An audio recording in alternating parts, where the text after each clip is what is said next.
Hello, and welcome to the National Endowment for the Arts webinar on leveraging change, increasing access to arts education in rural areas. My name is Ayanna Hudson, and I'm the Director of Arts Education for the NEA. With nearly one-third of public schools in America rural, how do we ensure that students in these areas receive access to arts education, and how can arts education help to strengthen these communities? To help answer this question, today's webinar will focus on a recently released NEA-funded working paper, Leveraging Change, Increasing Access to Arts Education in Rural Areas. To access the working paper, just click on the link provided in the NEA's registration page for this webinar.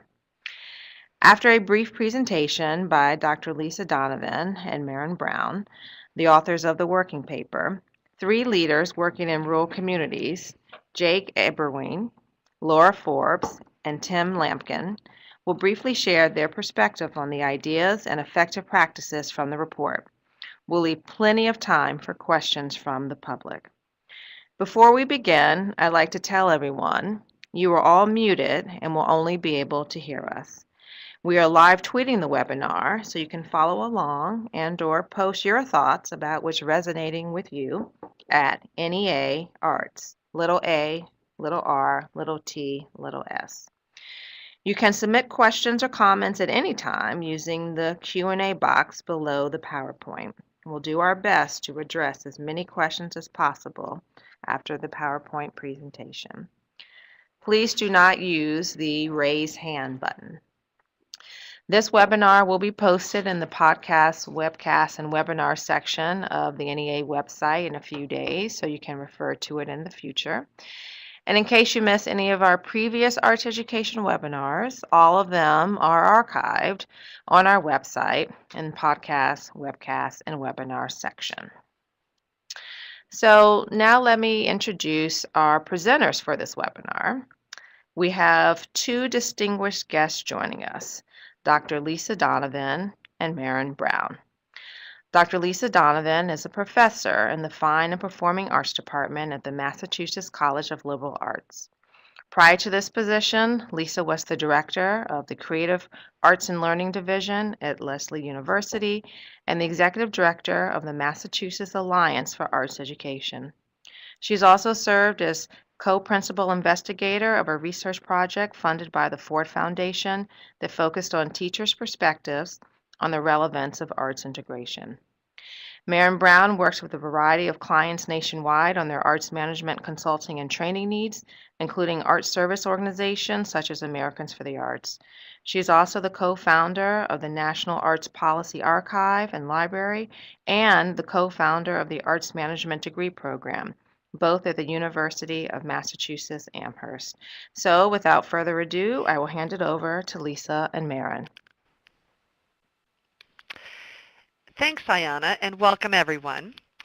I'm going to kick us off today by talking briefly about our frame of rural challenges and unique community assets for leveraging change in rural arts education to set the stage for our conversation today.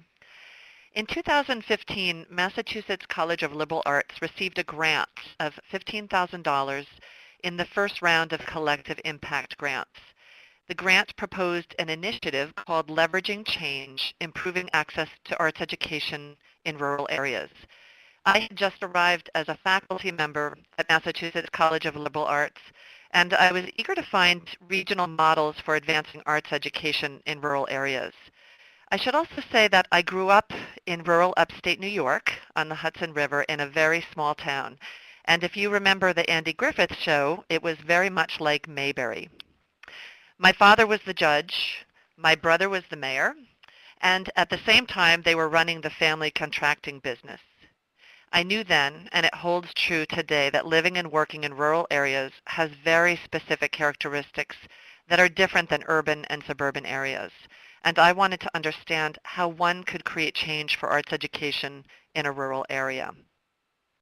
As Maren and I embarked on the investigation, we began with a literature review, and we quickly found that there's not a lot of literature specific to rural arts education. Also surprisingly, there are not clear agreed-upon definitions of rural. So we supplemented our literature review with voices in the field, conducting interviews with 14 arts leaders across the country covering 11 states. And I should note that for the purpose of this research, we focused mainly, although not exclusively, on arts in the public schools. While there's extraordinary work being done in the out-of-school arena, we decided to concentrate the bulk of our research on this important sector. Let me just switch the slide here. The research presents shared challenges and barriers to rural arts education, and then discusses promising practices that can address the barriers. And we've also used a collective impact frame for understanding these promising practices. The research yielded a clear set of challenges that most rural areas share, and you will likely not be surprised by this list of 5 key challenges that emerged across our research. You'll notice that most of these challenges are not just focused on arts education. In fact, they impact all of our work, no matter what sector you're working in. And I hear them being talked about in every regional conversation I'm part of. They include lack of funding, recruiting and retaining teachers and school administrators, the impact of geographic distance, poverty, and a lack of economic opportunity, and policies that do not support the arts.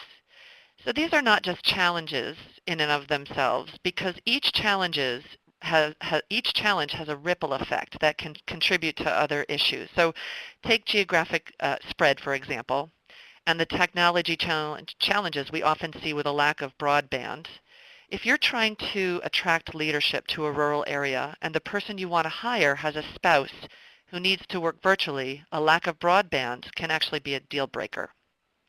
Consider also attracting young teachers or administrators to an area where they might feel isolated.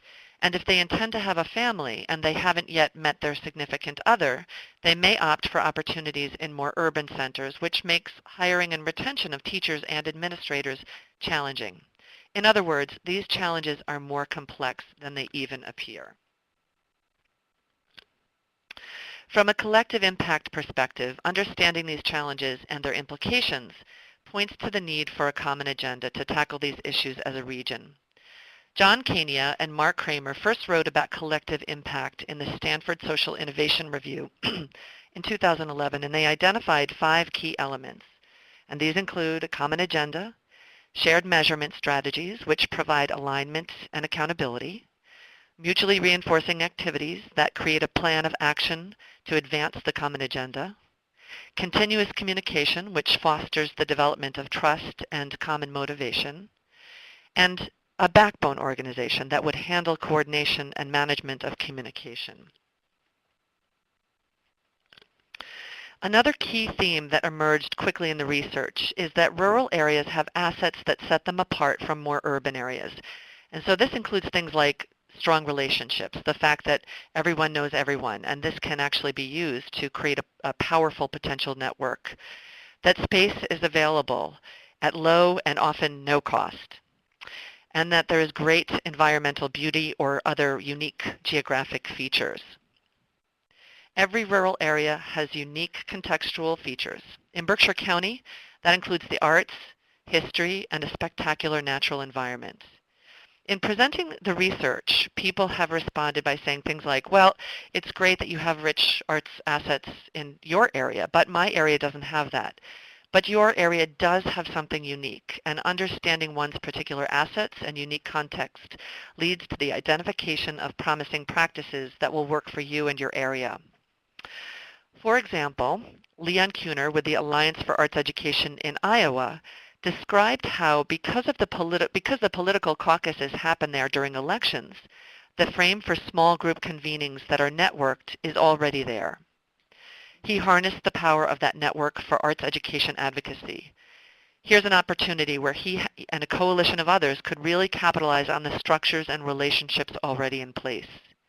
In Alaska, Laura Forbes, who we'll hear from shortly, talked eloquently about the deep roots of cultural traditions that were a natural fit to integrate into Alaska state educational standards.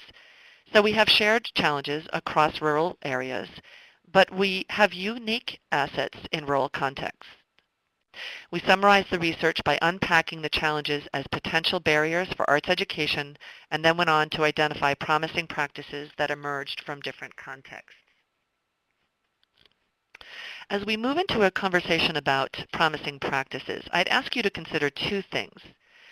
First, one of the most significant findings is that while rural areas can flourish with the creation and sustained support of collective impact networks, it's also clear that rural areas often have capacity issues, making it less likely to see the emergence of a single backbone or anchor organization. As a result, networks require commitment to sharing the workload in a more collaborative backbone network. The second is that in most rural areas, if there is a focus on the arts, it tends to be framed more narrowly as creative economy. So let me foreground this key idea that arts education is key to creative placemaking efforts as a core strategy for building creative capacity in young people and in communities. You can't have creative economy without creative people. While some of the promising practices identified links with creative economy efforts, the integration of arts education as capacity builder is key. Next, Maren will highlight the barriers and promising practices section of the research.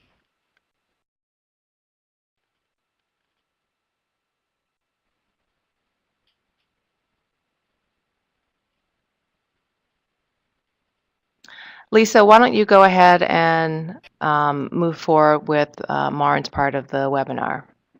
Okay, that's great. Thank you. So we're going to be discussing the key barriers and promising practices, which are summarized on pages 88 to 96 of our report. And in each slide, I'll touch lightly on the promising practices. We call this a working paper because we wrote the piece with practitioners in mind and not as a scholarly article. Our hope is that those of you who are working in and with rural communities will find these ideas useful. So digging in, the first barrier, lack of funding for arts education, which can be found on page 26, is hardly unique to rural areas.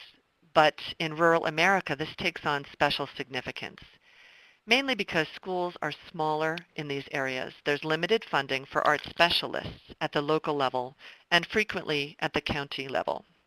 When teachers retire, interview participants talked about the difficulty of refilling these positions when the needs are so great in the public schools. Funding cuts further exacerbate the problem. And while grant initiatives offer an infusion of resources to rural areas, these are often short-lived and the gains are when the funding dries up. Oh, Lisa, you're there. You're filling it in. Thank you so much. I guess my sound went on my laptop. Where were you, Lisa? I'm sorry. Okay. I'm just covering slide 8. Okay, that's great. Okay, and you can pick up on slide 9. Let me just finish this last chunk. Sure. With this as a backdrop, we were delighted to see the many creative responses that people had to these limitations.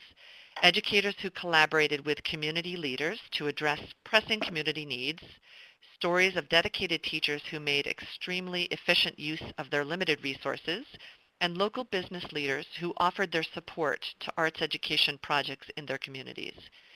Integrating the arts into other subjects is a strategy that appears to have a longer-term impact since the arts are often perceived as nice but not necessary in the public schools. Arts integration brings art to the center of a well-rounded education and provides young people in rural areas with access to the arts when they may not otherwise have exposure. So how does one do this? Teacher training programs showed a great deal of promise in our research and also helped to address a second barrier. And over to you, Maren. Great. Thank you, Lisa. And I apologize to all. I don't know what happened. My computer decided not to work. So the next barrier, recruiting and retaining teachers and administrators, emerged as a particularly difficult challenge in rural areas. High turnover and burnout is a common occurrence, and a deep sense of, Gosh, I am a little bit lost here. And with a deep sense of isolation voiced as the underlying reason for many new teachers and administrators' departure from rural areas.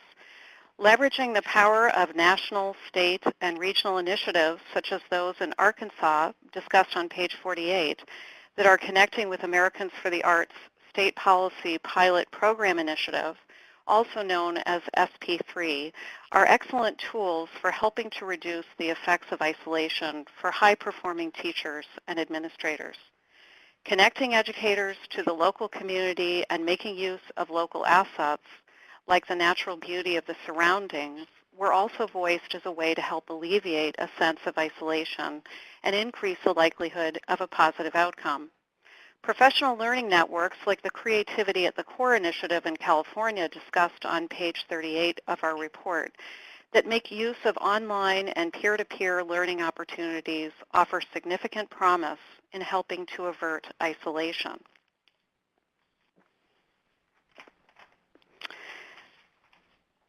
Creative placemaking efforts have shown enormous promise in helping to increase economic opportunity. On page 52, we highlight several examples of rural cultural districts, many of which have integrated arts educators into district planning teams. Nonetheless, as Lisa mentioned in her remarks, we believe that arts education needs to have a stronger role at the table in creative economic development initiatives, and we believe there is tremendous unrealized potential in this linkage. The final barrier, excuse me, I'm really disoriented because of having lost my connection here to the thing here. The next barrier of geographic distances is a common one in rural areas, particularly for those in the Midwest and Western states. This is often complicated by a lack of transportation infrastructure, such as public bus and train systems. These geographic distances are further intensified by bad weather, poor road conditions, the high cost of travel, and other limiting factors. While internet access is uneven in rural areas, many communities that have access have found that online professional development has helped to bridge geographic divides. For those communities where internet access is less reliable, we can look to exemplars in the paper, such as Iowa on page 63, where retired teachers in local areas serve as mentors to inexperienced new teachers. Cross-border coalitions, such as those in New Hampshire, discussed on page 62, can work in rural areas where there is close proximity to other states and even nations, such as Canada or Mexico. The next barrier of poverty and the lack of economic opportunity is a common issue in rural America. Many rural areas that were once thriving agricultural and manufacturing centers have since seen the effects of globalization and technology replacing local labor. The arts offer important workforce skills that are adaptable to new industries and entrepreneurial ventures. Working in collaboration with community networks, particularly those that share common goals that transcend any one sector, such as combating drug abuse, as was done in Harlan, Kentucky, discussed on page 34, was seen as an important tool to address the complicated and entrenched issue of poverty in rural areas. Making effective use in data was also unearthed as having potential. And creative placemaking efforts have shown enormous promise, as I mentioned. On page 52, we highlight several examples of rural cultural districts, many of which have integrated arts educators into district planning teams. Nonetheless, as Lisa mentioned, we believe that arts education needs to be at the table in these creative economic development initiatives, and we believe there's tremendous unrealized potential in this area. The final barrier, policies that do not support the arts, can significantly inhibit equitable access to arts education in the schools. In fact, for those of you interested in seeing how your state stacks up against others, should take a look at the Arts Education Partnership's ArtScan website, where there's a searchable database of arts education policies for each state. we were heartened to see several excellent examples in rural areas that were being used to improve policies so that they're more amenable to the arts. Beginning with the identification of policy gaps by using ArtScan is a good first step. Training educators in the effective use of data and emphasizing equitable access in their communication efforts are two other tools to affect policy change in rural areas. Some of the most interesting efforts have been launched by state arts action networks and alliances that have worked to train a new generation of arts leaders who are willing to create more equitable access to arts education in rural areas. As a final thought, the barriers and promising practices that we have presented all share a common theme. They exemplify the power of networks in rural communities as an important strategy to address some of the most common barriers to arts education access. As Lisa mentioned, we have learned that it may be best to leverage existing networks rather than trying to create one from whole cloth. This can further position the arts to address broader community challenges and contribute to positive community perception of the importance of the arts in the schools. Educators, students, and concerned parents need to be included in these broad community networks in rural areas. And I'd like to turn it back to Lisa, who will talk more about final thoughts. Thanks, Maren. If you look at the promising practices that Maren outlined, you'll see many of them rely on the creation of effective networks. And as I mentioned earlier, the capacity to coordinate and do the work can be an issue for rural area networks.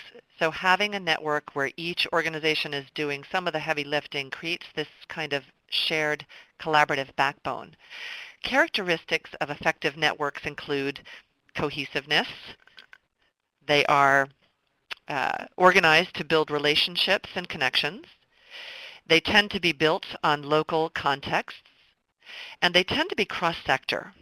So the promising practices we write about also suggest that strong networks can be used to develop leadership, to empower advocates, to create an infrastructure for the work to happen, to support the launch of communication strategies and the dissemination of professional development. Collective impact networks are one of the most important features of our promising practices, and yet this work is really hard. It takes constant communication, a shared agenda, strong collaboration, and a willingness to work within your own sphere of influence, but also a willingness to advance a region. As part of our work, we created a regional convening in Berkshire County as a case study to see how we might leverage some of these ideas that we found in the research for our own collective impact model. In January of 2016, we held a Berkshire convening in which we invited 20 hand-picked participants representing different sectors, including business, K-12 education, social services, arts, and culture. The convening was organized around a clear design challenge. How might we think like a region and align arts and culture in general and arts education specifically as core pillars to address issues of population retention, economic development, workforce development? What we found was that significant work was being done, but the work was not in alignment with other efforts. We were working in our own silos, and we weren't communicating about these efforts in ways where we could actually build on each other's work. We needed to create a shared agenda, and we needed to get representation from arts education at other planning tables. You can read the full case study example on page 72, but for now, let me just note that since the convening happened, we have arts representation on transportation task forces, we have arts representation on economic development committees, and we have joined the Berkshire Compact for Education, which is a wonderful collective impact model that Jake Eberwein will discuss. We've opened our conversations to the nonprofit sector as well as the for-profit sector, analyzing where the arts perspectives are not present, and making sure that arts education is a critical core of the most important conversations countywide. And synergies are beginning to happen a year and a half later where the work is beginning to be referenced across sectors. Our next step will be towards the creation of a regional blueprint for arts education, and that's being done in collaboration with agencies that we just weren't working with before, organizations like the Berkshire Taconic Foundation, like the Berkshire Regional Planning Commission, like the Berkshire County Education Task Force. It's slow and methodical, but the incremental successes feel significant. So let's pause here and invite thoughts from our respondents. I'll turn it back to you, Ayanna. Great, thank you so much. So as Lisa said, let's pause here and we're going to invite our respondents to share some brief thoughts on the ideas and effective practices that emerged from the working paper. So joining us today, Jake Eberwein, who's Dean, Division of Continuing and Professional Education, Massachusetts College of Liberal Arts, former classroom teacher, high school principal, and superintendent. Laura Forbes, the Education Program Director at Alaska State Council on the Arts, and Tim Lampkin, CEO of Higher Purpose, which is a social impact agency based in the Mississippi Delta that helps underserved communities thrive by providing entrepreneurship education, access to capital, and technical assistance to small businesses. So let's start with Jake. So Jake, as a teacher, principal, and superintendent, what key findings in the working paper resonate with you the most?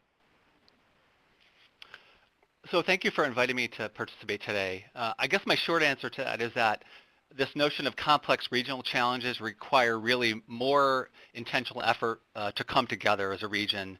And our experience suggests that this happens through the formation of regional networks, the strengthening of partnerships that may or may not exist, the improvement of communication structures, and ultimately the breaking down of organizational and sector barriers, those invisible lines which I talk about define a community and often how communities operate. A real quick backdrop on Berkshire County, we're a geographically large region which has a rich history in manufacturing, arts, culture, and recreation. However, we built our economy on the backs of large manufacturers, and over the last 30 years, that base has just about completely left our region. This has resulted in a steady decline in our population and a need to reinvent ourselves around new economic platforms, including the creative economy. Demographically, that's played out in our community in that we are now older and poorer. In fact, we have a depression at the aged 18 to 30 band, and then we have our highest percentage of citizens in age 50 or older. And that's led to all kinds of supporting issues around depressed household income, property values, more reliance on social services, addiction, lots of the things that I imagine you all are facing.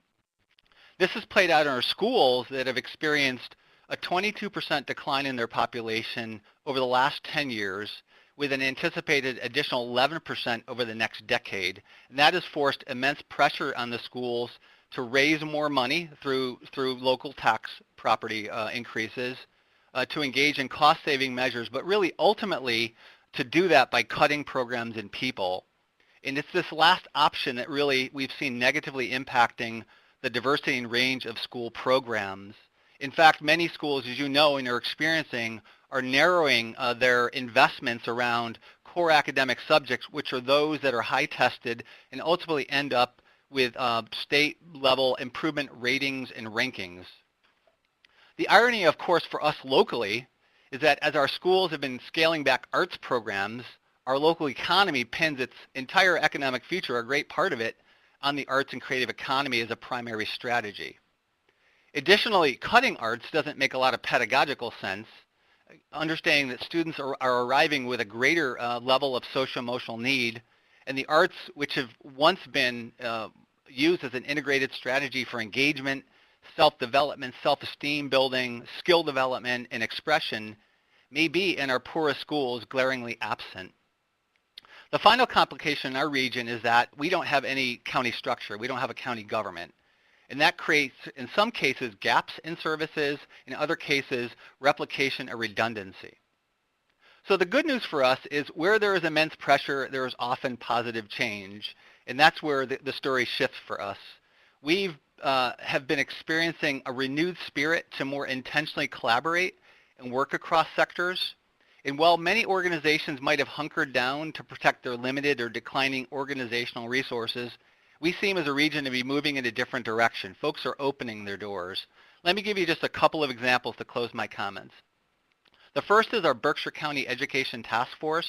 It's carefully looking at the organization of K-12 schools locally and trying to imagine what we could do to reorganize so that we place quality in the student experience at front and center of our solution. Understanding that the strength of our schools ultimately is our primary economic development strategy. Another example of a coalition that's recently formed is the Berkshire Leadership Impact Council. This is composed of 1 to 2 key leaders in each of the 16 most commonly described community sectors, everything from transportation to housing. This group is working on developing a common vision for our county to better coordinate, align cross-sector effort, and serve as a mechanism to coordinate communication across networks that often is isolated and siloed, as Lisa pointed out. Finally is the Berkshire Compact for Education, which was written about in Lauren and Lisa's report. And this has emerged as one of our strongest collectives in our region. We are a group of regional civic, education, nonprofit, and business leaders whose primary goal is to raise educational access and aspirations and attainment for people in Berkshire County. We're applying the collective impact practices which Lisa outlined, everything from setting a common agenda to developing mutually reinforcing activities. We have a steering committee which serves as a backbone organization, which again is shared across specific organizations. And we have organized the entire compact effort into a series of subcommittees based on interests, need, data, and certainly prevailing challenges. So I'll quickly just talk about what those subcommittees are.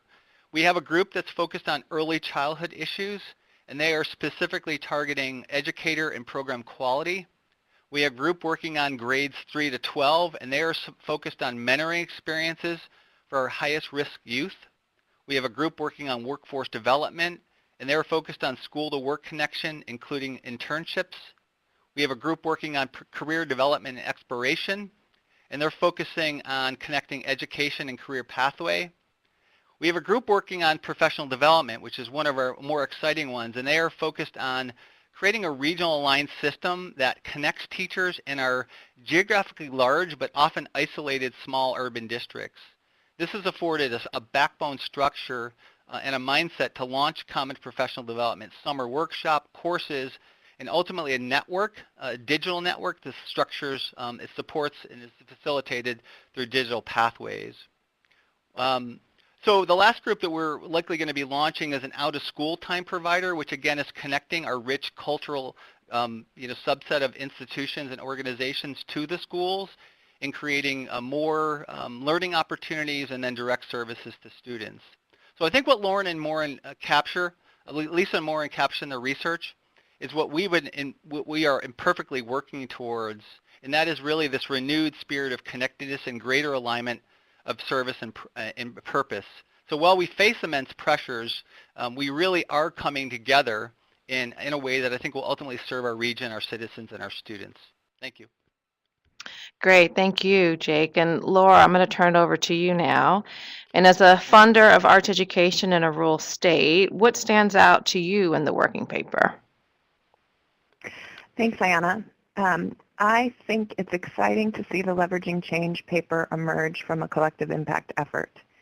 In my 6 years at the Alaska State Council on the Arts, one of the greatest areas of learning and impact in our work as a funder of arts education is in collective and partnership approaches. Where we see the most positive outcome is in recognizing that the term rural is not monolithic. Rural America is in no way a homogeneous context. Alaska's rural education profile is extremely complex. We have 54 school districts. 32 of our districts enroll fewer than 500 students pre-K through 12, and the smallest enrolls 10 students. So you have a sense of my individual perspective. I'm a woman of Northern European descent who grew up in a family of educators in an urban and rural Alaska school district the size of West Virginia. My home community is on the road system, and I currently live in the largest city in the state with a population of about 300,000 people. The majority of our rural communities are off the road or rail system and are accessible only by airplane or boat. Alaska is home to more than 40% of all U.S. federally recognized tribes whose extremely complex governance structures, unique to our state, represent and serve our 229 Alaska tribes. Hunting, fishing, and gathering are critical and primary sources of caloric and cultural sustenance for many of our rural communities. Rural Alaskan communities and schools face incredibly diverse challenges and have implemented equally diverse solutions to give their children and youth access to arts education. For me, as an arts education manager, one of the greatest assets and opportunities for continuing development of meaningful resources for rural communities pursuing greater access to arts education are the artists, educators, culture bearers, elders, and individual advocates in community. Rural residents are the most invested and connected in their community, understand its identity and values, frequently have extremely multifaceted practices and experience, and know the best local methods to successfully accomplish programs. We've witnessed the greatest impact of our arts education work in rural communities and school districts when the work is rooted authentically in place, driven by local residents, and where multiple stakeholders are supported to come together over a period of years. Long-term partnerships, support for planning, professional and leadership development for individuals, and coordinating support for collectives do work and are working. Rural artists, culture bearers, and elders have multi-generational knowledge of local networks and creative priorities that state entities and school systems may lack. We have learned that the establishment of trust relationships between key rural community leaders and individual agency staff members is a priority and prerequisite to supporting common aims. The development of whole community and agency partnerships, networks, and cohorts are made possible only after individual relationships within and between communities and regions are built. Our understanding of rural communities' true arts education needs and how to engage meaningfully with local residents has been enhanced by this relationship building, like a system of ambassadors, of which I am one. In practice, this means committing time. It takes 5 to 7 years for a relationship to develop into partnership and to develop into a lasting collective approach for systems change. This also means taking every opportunity when we are in a room together to learn about each other. And to come back to my earlier thought, this means intentionality about how we consider representation at the tables we are able to convene. Each community is unique, each region is unique, and individuals from diverse cultures have diverse concerns about education that meets the needs of children where they are. Every panel, every teleconference, every convening is a chance to connect and to cross-pollinate approaches that work and to get behind the bright spots until the bright spots fill the map. Thanks. Great. Thank you, Laura. And Tim, just briefly, where do you see connections between the findings of the working paper and your work in economic development? Thank you so much. Living in the Mississippi Delta, I've gained a different perspective about how community and economic development should be implemented, particularly in rural communities. And one thing I have noticed is that, traditional economic development is no longer the answer to saving rural communities. We have to employ new strategies to ensure that residents are getting the best quality of life as possible, and encouraging economic developers to really create a diverse portfolio of projects. And I think it's important that the field continues to create disruption by integrating arts in education to ensure that projects are helping residents thrive. I think one thing in particular in the work that we do with Higher Purpose Co. is that we have provided training and education to artists, to soon-to-be artists, to creators, to innovators, to change makers in our communities. And I think art education is very key to that. And I'm so excited that the paper highlighted the importance of including arts education in the concept of creative placemaking. Creative placemaking has been one of those buzzwords that a lot of people still are learning about, but has been a very interesting tool for economic development in communities. We have seen organizations such as Art Place America support initiatives that help with economic development, as well as recently the Delta Regional Authority has announced a huge creative placemaking initiative to support economic development utilizing arts and culture in rural communities. I am optimistic by this movement to really help communities move forward. I think it's so important that we continue to combine arts education with traditional entrepreneurship education as well to create that economic opportunity. We have spent a lot of time on developing a pipeline of kind of micro businesses because as we know, large manufacturers are not moving into small towns. We have to do a better job of sustaining the businesses that are there. And so by creating this pipeline and providing kind of education, access to capital and technical assistance, we have been able to see some mild success by partnering with financial institutions, with CDFIs, as well as other non-traditional lenders to really help people get access to the capital that they need to create these creative businesses in their communities. But we also have noticed that everyone doesn't consider themselves as an artist, particularly in rural communities. People just like to create things.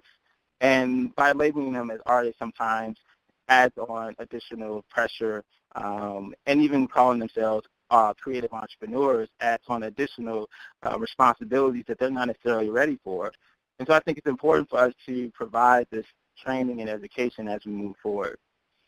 My final point is that we have to figure out a way to develop creative and innovative ownership models in communities, taking the full responsibility off the economic developers and creating this collective impact by giving people, everyday citizens, a seat at the table, allowing community leaders to voice their concerns about the projects that are being implemented in their communities.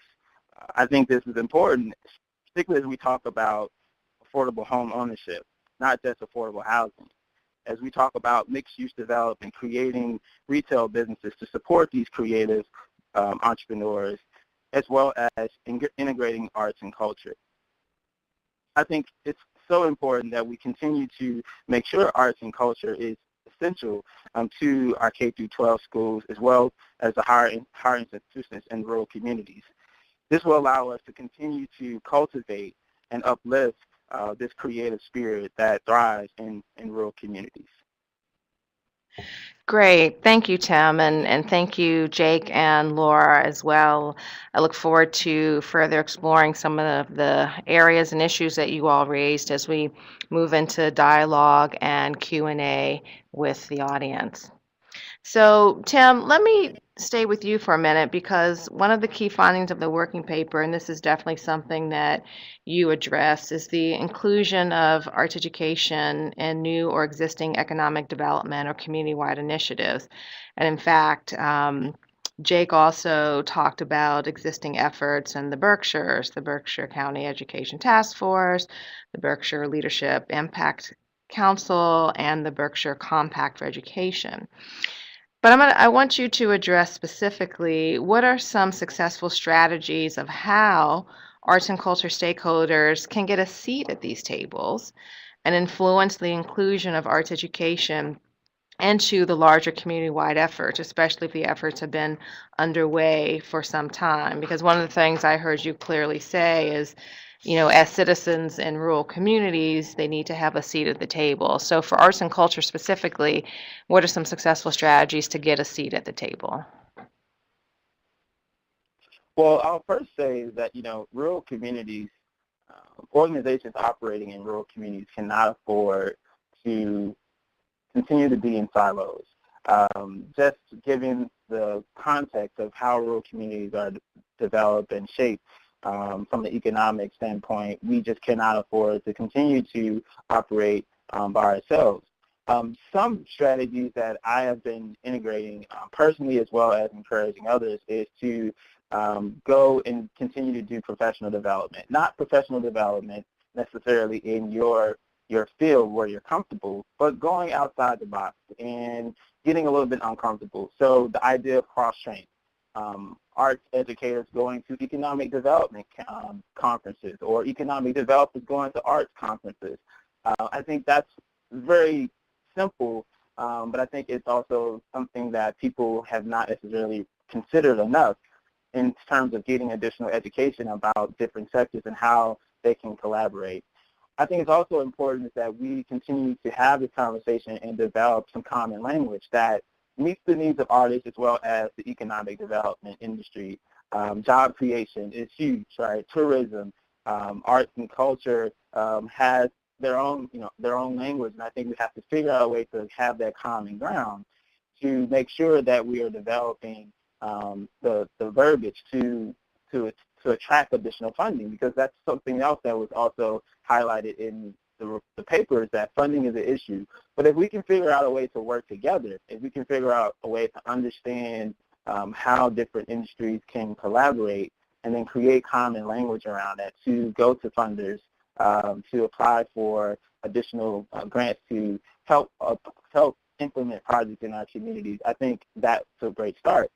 But also sometimes, we talk about giving people a seat at the table. Sometimes we have to get out of that comfort zone and take the table to people, right? We can't automatically assume that, the economic developers are going to go to the arts education meeting, or the artists in the community are going to go to the economic development meeting. So we have to make sure that we are being intentional. I heard that a couple of times on the call and webinar, and I think that's important. We have to be very intentional about our actions, especially if we're trying to create this change. And I think each one of us have the responsibility to ensure that rural communities, urban communities, no matter where a child grows up in this country, they have the same quality of education, same access to resources as anyone else. And I think that's important, is that we continue to work towards that. Great. Thank you. Thank you, Tim. One of the things that you mentioned, and really one of the things I think that's been a constant in everyone's presentation and totally resonated with me when I read the working paper, is really to increase access to arts education in rural communities, there has to be a paradigm shift, and really moving from organizational silos to regional thinking. And Laura talked about thinking, beyond a monolithic, homogeneous lens of rural communities. Jake talked about advancing the region. So, Maren, I want to pose the question to you. What advice do you have for communities to facilitate this really important, critical shift? Thanks, Ayanna. Can you hear me okay? Yes. Hello, can you hear me?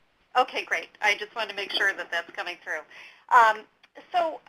One of the things that I think is really important to remember is when we were writing this paper, we were focusing on the power of collective impact. And a central tenet of collective impact is to think across sectoral barriers and use the power of multiple perspectives to address common needs in the community. And that's a really important place to start. And Tim, I really appreciated what you just said about organizations can't continue to operate in silos, and they have to get uncomfortable and bring the table to them. I think that's just great advice. On the one hand, I think arts educators are often so focused on survival that they have difficulty seeing what more they can do to support regional needs. And in fact, it may not be necessarily more, but actually just thinking differently, shifting the thinking about their existing work. And on the other hand, community leaders often look to the arts as a last resort in addressing community needs. But the arts have been proven to effectively counteract issues such as poverty and drug abuse, and even in helping to build marketable workforce skills. So both groups really need to understand that the arts have to be involved at the table early and often. And as arts leaders, we really need to assert our importance in building community solutions, and community leaders really need to understand how the arts can help them to address entrenched needs. And so at the back of our paper, Lisa talked about the case study that was about our Berkshire convening, and that kind of gives step-by-step guidance about how you can really take these ideas and make them real in your communities.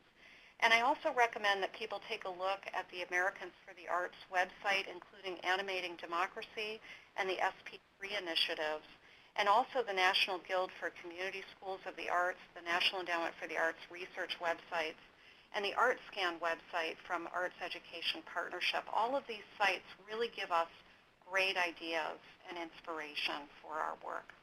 I hope that answers your question.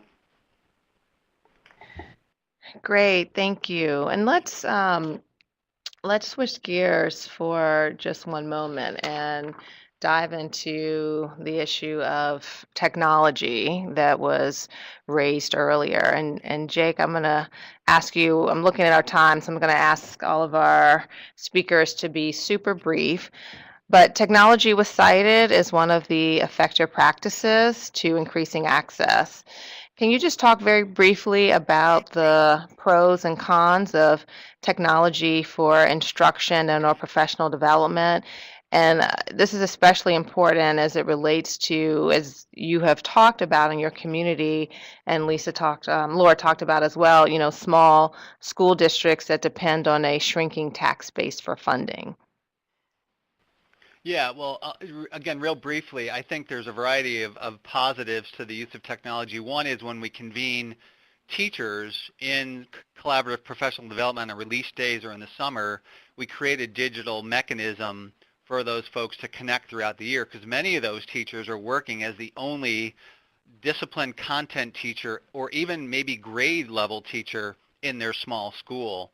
So the ability to build that network through technology is something that we are advancing through all our professional development. Clearly there's all kinds of issues related to labor costs and the ability to offer the breadth of curricula that is shrinking because of the cuts and reductions based on finances and enrollment challenges. So that's something certainly we can work through. You can use technology certainly to differentiate and personalize learning. And as I say, you can use it to flip instruction, meaning providing content to students, which then you can reconvene students and deliver. Use basically the time to treat, apply, and interact with the content in a classroom or face-to-face setting. The challenges for us locally, of course, are aligning schedules and contracts. We live in a region that's 18 school districts. I mean, almost the number of districts in the state of Maryland. We have 244 in the state. So clearly lining up all the contracts and the schedules is incredibly challenging. As Lisa pointed out, broadband access consistently across our region creates challenges. And then the other thing is backbone. Most of our small districts don't actually have the ability to upkeep with technology or provide the infrastructure, the IT support. So those are some of the challenges. But clearly, we are building in models that support the professional learning networks and the access to sort of network and communicating across sort of a geographically expansive region. Thank you. Great, thank you. And I'm going to turn this next question over to Lisa. And, we've been talking about technology and the pros and cons of that. And in some communities, obviously, that is a huge asset.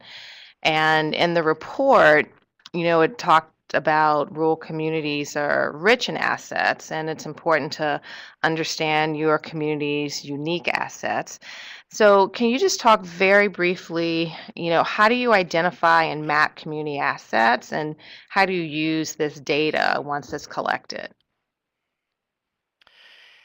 That's a great question, and it's something that we're involved right now in our case study example in the Berkshires.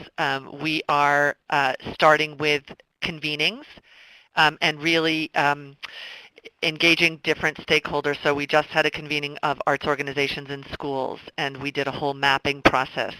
That will be followed by a convening with arts educators across districts, and that will be followed by creative youth development providers, and then follow that with teaching artists. So we're starting to create a layered map, and we'll create a visual, and what's already becoming clear is that some schools have lots of services provided externally and internally, and other schools have very little. And so creating a visual will bring forward some of those equity issues. I know Maren has also worked on some mapping nationally. And Maren, do you want to mention anything about that? Sure, Lisa. So one of the things that I've learned about with mapping assets in my creative economic development work is that we really need to look at our assets pretty broadly and look at them like historic events that shape the community, or geographic features, significant individuals in the community, and other assets that don't necessarily jump to mind when we think about the arts. So the idea is not to be limited by the arts when you're thinking about community assets.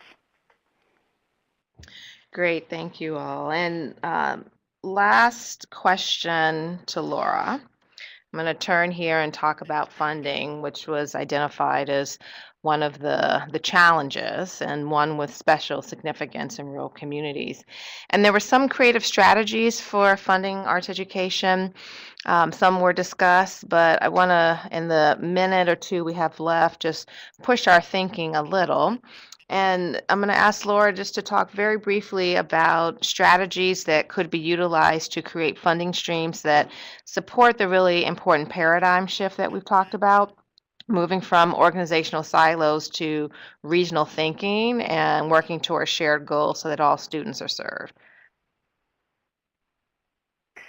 Sure. So a very specific example of how agencies like mine, which is a state arts agency, can potentially support the paradigm shift is, for example, our New Visions Network, which is a granting program providing funding resources that requires a local match. But beyond the granting, we provide a person. So it's as these local, and we have 6 districts in who've been involved with our New Visions district to date.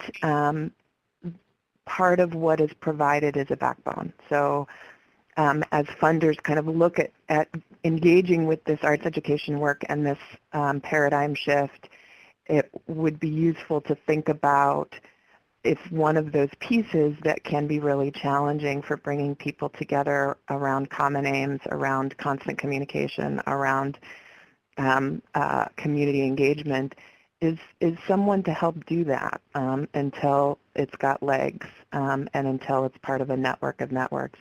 And then the other thing I just wanted to kind of harken back to was Tim's comment about cross-training, because I think this is how we get to know each other and how we get to know what our common aims are across sectors, where it may not seem like the usual funding partner that we're looking at, but if we're inviting each other and bringing our table to somebody else's table and being able to cross-train and understand where those points of common aims exist, then we start to see additional resources flowing into these collective approaches, if that makes sense.